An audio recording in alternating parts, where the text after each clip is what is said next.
Welcome to this video on EU history.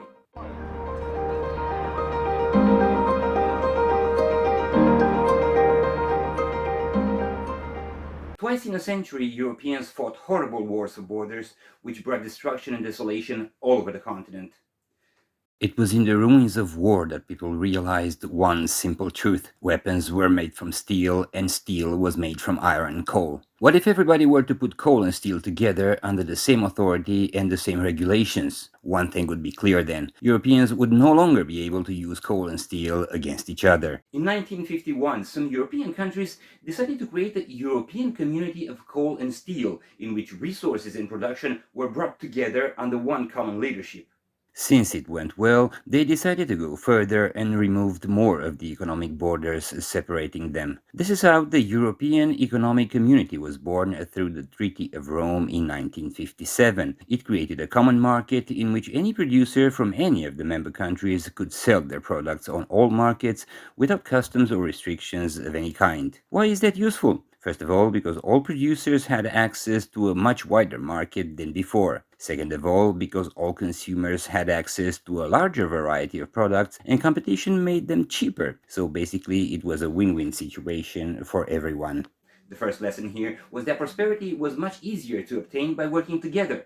But in order to manage such a system, new institutions were needed. They had to keep an eye on the entire larger market and make decisions which would benefit all members at the same time. It was quite a different job from what governments used to do before, don't you think? The European Commission was created in order to supervise the common market and make sure everyone played by the rules. Also, governments were represented in a Council of Ministers monitoring what the Commission was doing. But people too had to be represented, and so the European Parliament was created.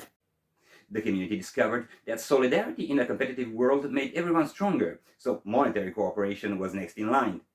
The European monetary system was created, linking all currencies to one another, which provided stability and encouraged growth.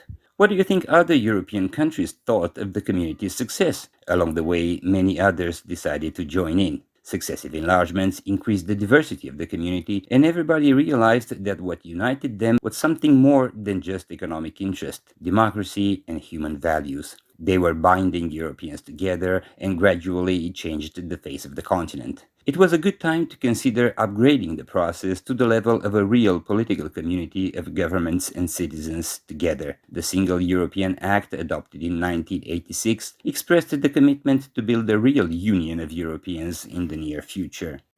But could we really have a united Europe while the east of the continent was under communist dictatorships?